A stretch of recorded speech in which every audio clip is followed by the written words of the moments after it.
I'll be talking to you on behalf of the USAREC Leased Government Housing Office about the USAREC Leased Government Housing Program. This is the agenda we're going to be following today. The Leased Government Housing Office was developed over 25 years ago, and the reason why the program was developed was because USAREC came to realize that we have soldiers everywhere in the United States, and the cost of living at some of these locations sometimes exceeded the amount of BAH the soldier was receiving, which placed them in a financial hardship. So what we did was combine our forces with the U.S. Army Corps of Engineers, and with their help, we secured properties under the government's name. When you participate in the program, we will pay for the rent and utilities, and all you have to do is forfeit your BAH. It's pretty straightforward, but I'll give you an example of the whole picture and how it could benefit you. Let's say, for example, that you get assigned to an area where you need a 4-bedroom dwelling due to your family size. 4-bedroom dwellings in those areas cost $2,500 a month, yet your BAH is only $1,500. If you are found to be qualified for the program, the U.S. Army Corps of Engineers will search and try to secure a property for you and your family. If the Corps of Engineers is able to secure a property, they will pay the $2,500 a month for rent plus the utilities, and all you have to do is forfeit your BAH of $1,500 a month. By now, many of you probably have received your assignment and have already been looking online and came to realize that it might be a little tough out there to find something affordable to you. If that is your case, please pay close attention to the briefing.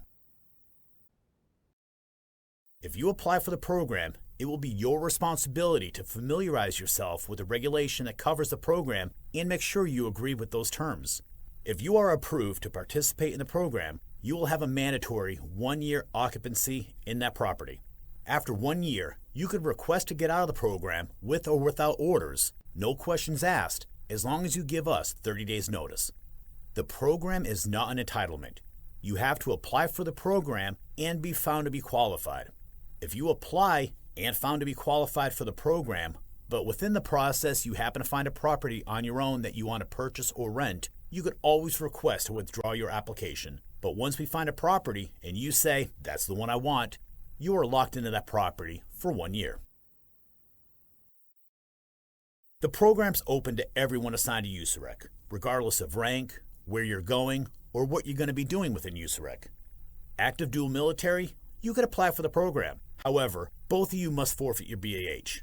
In reality, if you receive 2 BAHs, you should be able to afford housing anywhere in the United States.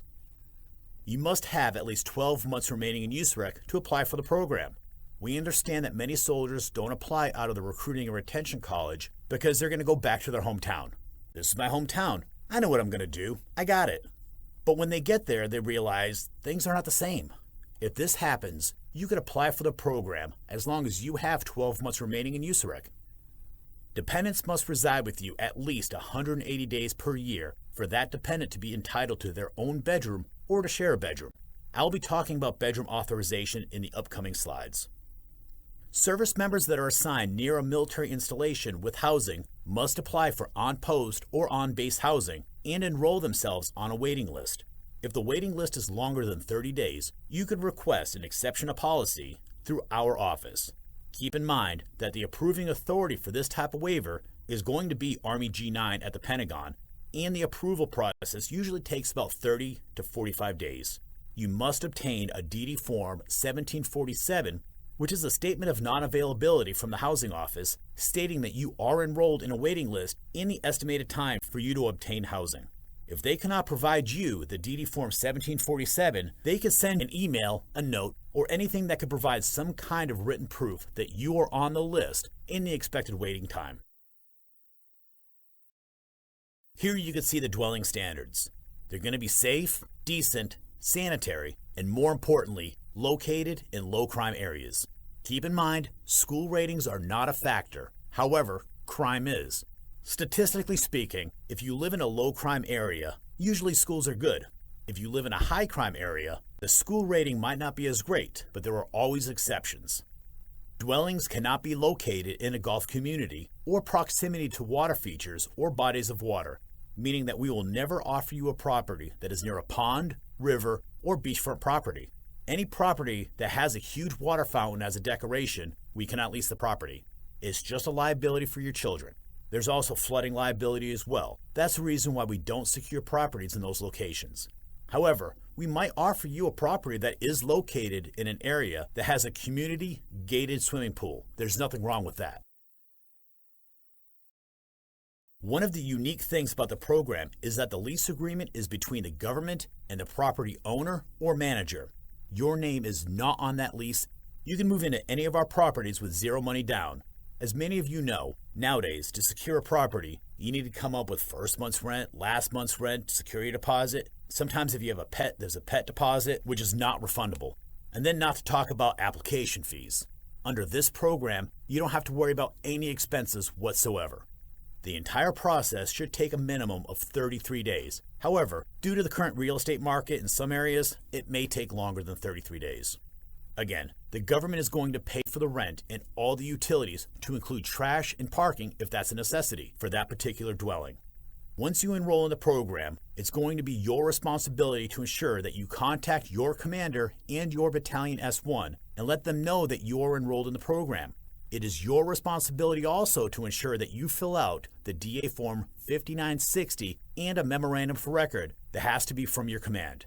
That MFR and the DA 5960 have to be submitted to your Battalion S1 and they will process that through finance to forfeit your BAH. If you encounter any problems whatsoever trying to forfeit your BAH, by all means, contact our office and we will guide the battalion through what they have to do to ensure they stop the BAH. If you continue to receive BAH, please keep that money in a separate account because whenever finance processes your DA Form 5960, they're not going to call you and request permission to collect the money back. No, they're just going to take the money. Now, each battalion has a representative for the program. The battalion representative may ask you for a copy of the entry inspection and the initial inspection.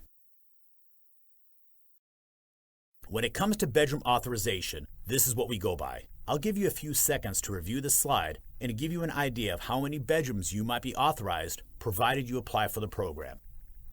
One of the things that I'd like to bring to your attention is if you look at the bottom of the slide, we understand you're probably going to be assigned to the station for 3 years. So what we do for your minor dependents, we automatically add 3 years to their age. That way, if any of them will be entitled to their own bedroom while you are assigned to the station, we will give it to you ahead of time, rather than moving you in the middle of your assignment. These are our square footage standards and bedroom authorization standards. So this policy was approved in September of 2020. Thanks to this policy, we've been able to accommodate and assist more families with better housing standards. Our previous square footage standards was extremely low, which stopped many soldiers from participating in the program. Before 2020, our application approval rate was 28%. After this change took place, the application approval rate increased to over 70%. Under our new bedroom policies, married soldiers are authorized a 3-bedroom dwelling, whether they have kids or not. The government does not own a bunch of dwellings nationwide waiting for someone to apply. All the properties are found on the internet. Sometimes the Corps of Engineers look for real estate agents that they've done business with in the past, property management companies, past points of contact, and sometimes even soldiers because they're on the ground and are already renting a property. Their landlord might have another property that might be available for rent that we could use in our program. Keep in mind, when we determine whether you qualify for the program and whenever we're going to offer you a property, this is the type of dwellings that we use. We use apartments or condos, duplex, townhouse, single-family homes. We will never use a trailer home or a manufactured home to determine whether you qualify, and we will never offer you any of those. So you will only be offered the 4 different types of dwellings on the top. Pet policy. Pets are welcome. However, pets are not a factor when we are determining your qualification. If you are qualified for the program, then pets do become a factor, and we will try to find a property that's willing to accept your pets. You could have 2 pets, 2 dogs, 2 cats, 1 dog, 1 cat. Again, no pet deposit is required. Pets cannot be added or replaced without the written authorization of the Corps of Engineers. So if you are already in the program and you had no pets when you first moved in, and now you want to have one, you need to ask permission through the Corps of Engineers. If for some reason something happened to one of your pets and you want to replace it, the same thing. You have to get written authorization from the Corps of Engineers. Please keep in mind that you'll be financially liable for any damages caused by your pets. Whenever you enroll in the program, we will email you our pet policy and program policy to remind you of the do's and don'ts. Now we're going to get into the application process. Our office will be happy to email everyone this presentation along with the application and all the forms that you need to apply for the program. Once you get that information, feel free to apply for the program and follow the guidance in that email. The email is going to explain to you exactly everything that you have to do step by step and what documents you have to send back. For you to apply, all you have to do is send back the 4 documents shown on the screen. The USAREC Form 700-5.6 is the application. USAREC Form 700-5.7 is the Statement of Understanding. DD Form 1172-2, that's the DEERS verification, and a copy of your LES. Those are the only 4 documents that we need for you to apply for the program. Orders are not required. And for those of you that came from overseas, you are probably already in your station. If you came from overseas, we are sure that you received an email from us while you were still overseas telling you about the program. Because we also received the email that was sent to you by G1 with your RFO, and right after, we send you an email with the program information. When you're going to apply for the program, you could apply to that email right on the screen, or you could just reply directly back to the person that sent you the email with the program information. This is the math of calculations that we do when we conduct a market analysis to determine whether you qualify for the program or not. Let's pretend that your BAH for the area you're going to will be $2,000 a month. To that amount, we have to add 7.5% out of pocket. Now mind you, we don't take that money back from you. It's just for calculation purposes, just to determine your qualification into the program. In this case, 7.5% out of pocket will be $150. We add that to the BAH. Then we're going to deduct the estimated amount of utilities by using the BAH component breakdown table. This table can be found at the Defense Travel Management Office website. In this case, we calculated the estimated utility for that area is going to be $400. So we got $2,000 for BAH plus $150 for out-of-pocket minus the estimated utilities of $400, giving us what we call in our program the net BAH. In this case, the net BAH for the soldier is $1,750. So when we do the market analysis, let's say that we find the average rent for the type of dwelling the service member is authorized is more than the net BAH, the service member will qualify for the program. If the average rent for that area for the authorized type of dwelling is less than the net BAH, then they will not be qualified for the program. During the application process and the market analysis process, there are certain factors that we have to take into consideration. The number one factor for us is going to be identified low crime areas. We go about this in different ways. We're very familiar with many areas and cities in the United States. We also use websites that we'll share with you later on. In addition to that, we also like to call the station, talk to the station commander or someone who has been around there for a couple of years. They should already know where the high crime exists. We also may call the police department directly and say, "This is the U.S. Army, and we're trying to secure a property in this particular physical address. Can you tell the crime stats for that area?" We also take into consideration the number of bedrooms that you are authorized. Under the program, you could be authorized a 3-bedroom dwelling, but if we can't find a 3-bedroom dwelling, then we could offer you a 4-bedroom dwelling. We will never go larger than a 5-bedroom. If you're authorized a 4-bedroom dwelling, but we can't find a 4 or a 5-bedroom dwelling, and there are 3 bedrooms available, we might offer you a 3-bedroom dwelling, but you are under no obligation to accept it. We will not offer you anything less than a 2-bedroom, unless you say you'll take it, provided the property meets all criteria of the program. EFMP requirements. We don't need any documentation unless your dependent has any type of special accommodations that are needed. But other than that, do not send any EFMP documentation to us. Our goal is to find a dwelling within a 20-mile radius of the station. If for some reason we cannot find a property within 20 miles of the station, we will expand our search up to a 50-mile radius in 10-mile increments, not to exceed a 1-hour commute during peak commute times. And the last thing we keep in mind is congressional caps. The congressional caps are listed right there to the right of the screen. Congress tells us if the lease agreement is going to cost us $32,205 or less, go ahead and execute. If the lease cost is between $32,206 and $36,856, that's considered a high-cost lease waiver, and the Army G9 at the Pentagon is the approving authority for that waiver. If the lease is going to cost anywhere between $36,857 and $47,707, that's considered an extremely high-cost lease. And in this case, the Deputy Army Chief of Staff is the approving authority, so it usually takes a little bit longer than the typical high-cost lease. If the lease is going to cost us over $47,708, that requires a congressional waiver. That waiver might take 2.5 to 3 years, so it might not be beneficial because obviously you could be PCSing by then.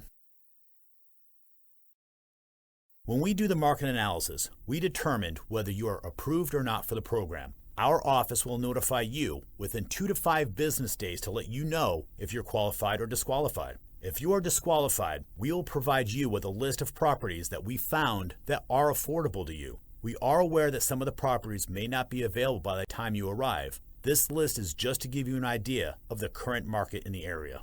If, for some reason, we provide you a market analysis, and by the time you arrive you realize that the market has changed drastically and the rental rate has increased, things are not the same, bring it to our attention, and we may conduct a new market analysis. If we see that the market did change drastically like that, we will reprocess your application. Also understand, as I mentioned before, you could request to withdraw your application as long as you have not selected a property. So if you change your mind in the middle of the PCS and you decide you want to buy or rent a house now, you can just let us know and we will take your application back. Once you sign a contract with us, you will have a 1-year commitment in that property. The Corps of Engineers is responsible to coordinate all the appointments for you. They are not your real estate agents, however, they are executing a role similar to a real estate agent. They will be doing all the legal paperwork, the lease agreement, set up the appointment for you to see the property, anything that has to do with the property. They're going to be your primary point of contact. If you need to submit any work orders, the Corps of Engineers are going to be your primary point of contact. If for some reason you have an emergency work order, you should have a number of someone local, a property owner or property manager, that you can call immediately. It's going to be your responsibility to make sure that the next working day you contact the Corps of Engineers and let them know what happened and if the problem was solved or not. Even if they fix the issue, please report the issue to the Corps of Engineers because the Corps of Engineers have to record it and file all this data. So whenever it's time for you to move out and the owner tries to submit a claim, the Corps of Engineers will be able to depreciate the value of the claim. When it comes to the site selection process, one of the things that we encourage is sponsor participation. If you experience difficulties contacting your sponsor or your sponsor has not responded to you, feel free to give us a call. We will be more than happy to call the chain of command and request their involvement or to assign someone new. The sponsor can help us conduct an assessment of the dwelling. At the same time that they do that, they could probably do a virtual tour with you over FaceTime or whatever method you decide to use. If you say, "Good to go, I like the property, let's move forward," we can continue to move forward with the process. That way, by the time you arrive in the area, all we have to do was another inspection to make sure everything is good, and hopefully you can move in within the next 5 to 7 days. That is our main goal. It's going to be your responsibility to assess the property and assess the area. It is up to you to decide whether you're willing to accept the property or not. We're going to offer you properties. However, if you decline 3 dwellings without having a justifiable reason, your application will be withdrawn and you cannot apply for the program again until you PCS. Depending on availability, we will show you at least 3 properties. As long as you have a justifiable reason, you can decline them. What are non-justifiable reasons? If you decline a property because a property doesn't have a fenced backyard and you have a couple of dogs, that's not a justifiable reason. If you want a 2-car garage because you have a lot of tools, a couple of bikes, and 3 cars, that's not a justifiable reason. A small room, like a dining room, that's too small for your dining room table, that's not a justifiable reason. If at any time you're looking at property and you are in doubt whether you want to decline the property or not, for whatever reason, please feel free to give our office a call. We can guide you through the decision process and help you make a decision. Now, if you go see a property and the property condition is nowhere near the way it looks online, like it's destroyed, stains, holes, or whatever, that is a justifiable reason. The property might look beautiful inside just like the pictures online, but when you get to the area, you look across the street and you see some gang or drug activity, that is also a justifiable reason. So you just let us know and we will move forward. Justifiable reasons do not count against you. Once you do the site selection, there is a couple of things we need to do. First is a pre-inspection and then the move-in inspection. During the pre-inspection, we just want to make sure that the property conditions are as good as identified on the internet, and any issues that are identified, we'd like to address those before move-in day. During the move-in inspection, you have to be at that inspection with someone from your chain of command. Every battalion has a representative for the program. However, some battalions are too far away from your stations, so if they're within reasonable driving distance, they can attend the inspection with you. But if they're too far away from you, we then authorize a chain of command, station commander, first sergeant, company commander, to go with you to conduct the inspection. But someone must be there with you to do their inspection. We always encourage, whether you're going to be in the program or not, to do a functional inspection. Many people, when they inspect a property, they usually do a visual inspection. They walk around each room and that's it. You need to do a functional inspection. Test everything. Turn on all the water. Flush the toilets, turn on the stove, check the burners, make sure the fridge is working, open the windows, check the blinds. If you just do a visual inspection and then you discover 2 to 3 days later that something is wrong, guess who they may blame? They're going to blame you. So make sure that you take as many pictures and videos as possible and submit a copy of the inspection to the battalion and the Corps of Engineers. While you're in the program, you have to do an annual inspection. This is usually conducted about 60 to 90 days before your move-in anniversary and is just used to identify any misconduct, misuse, or illegal use of the quarters. This is an internal inspection and the property owner is not invited. Someone's going to have to be there with you, probably the station commander, and they'll do a quick walkthrough inspection to make sure everything is functional, everything is good. Just like any other dwelling that you may rent, there's going to be an exit inspection. That day, make sure that your dwelling is empty, it's clean, and you're ready to turn the key in. We will provide you with additional guidance for the exit inspection once that time comes. Again, someone has to be present there from the chain of command, and we strongly recommend taking pictures and videos. Send the copy of the exit inspection to our office, the Corps of Engineers, and the battalion representative. Here is some helpful information that is applicable whether you want to be in the program or not. Renter's insurance is strongly recommended. We can't mandate you get it, but it's not expensive, usually less than $20 per month. When requesting assistance from the Corps of Engineers, always CC our office. If you send an email or a phone call to the Corps of Engineers requesting anything, always follow with an email and CC our office. That way we're tracking.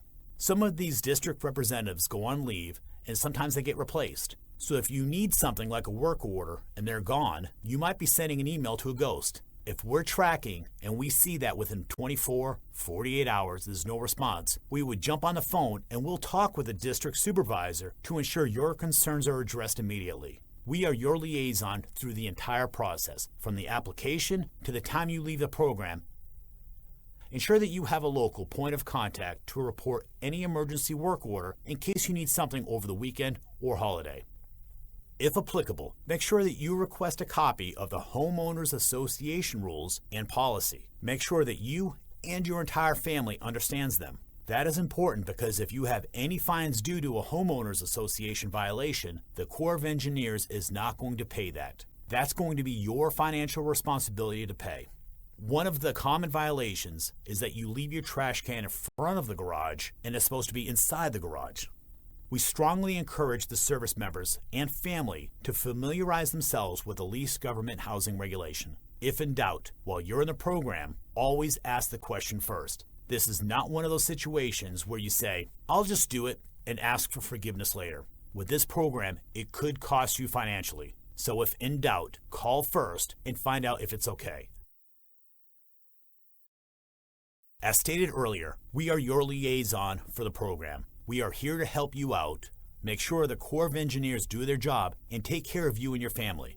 If you need information about any military installation near your station, you can contact us. We got websites that we could refer you to, or we could find them for you, and we could provide housing information for that particular installation. If you have additional questions about BAH management, feel free to contact us. In the email that we're going to send you, there's going to be an attachment that covers PCS entitlements. We strongly encourage everyone here go over that attachment. It talks about some things that you may have forgotten about. For example, DLA, dislocation allowance. That's money the Army is giving you just because they're relocating you and your family. Right now, an E6 with dependents should receive over $2,500. That money is to be used so you could put the future dwelling in the same condition that you had your previous dwelling. Every time you move, you have to put up new curtains, a new shower rod, you have to put child locks on the cabinets, things like that. That's what the money is used for. Sometimes, soldiers get disapproved for the program and say, I know that I could afford housing in the area. The problem is that I don't have the finances to come up with a deposit, and I'm going to need about $7,000. The number one tool that we recommend is to request Advanced BAH. Advanced BAH is an interest-free loan the Army is giving you. You can request up to 3 months of Advanced BAH, and you will have 2 years to pay that money back. Soldiers can apply for that when they arrive at their new battalion. All they have to do is provide a copy of the lease agreement they intend to get into in a 4187. And in the remarks section of the form, they itemize the expenses that they're going to have, such as first month's rent, last month's rent, security deposit, electricity deposit, etc., and submit it to S1. According to the Fort Knox Finance, once the unit submits the 4187 and requests Advanced BAH, it only takes 3 to 5 business days to put the money directly into the account. The government credit card is not required for the process. Travel allowances. That's something else that is important for you to know and find out what you will get paid for. Sometimes soldiers get 4-day travel and they try to do it all in one day. The Army pays you for hotel, meals, and miles for up to 2 vehicles for you to travel. So anytime you PCS, instead of trying to make the 4-day trip into a 1-day trip, just take your time. You get paid for it. The next 3 slides are some of the websites that we use. This is going to be included in the email that we send you.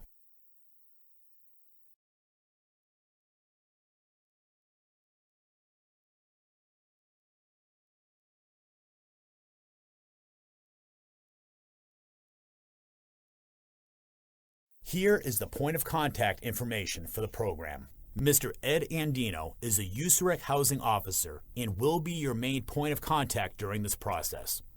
Ms. Zachary is his supervisor, and Ms. Wanda Jenkins is the division chief. Thank you, and thank you for your service.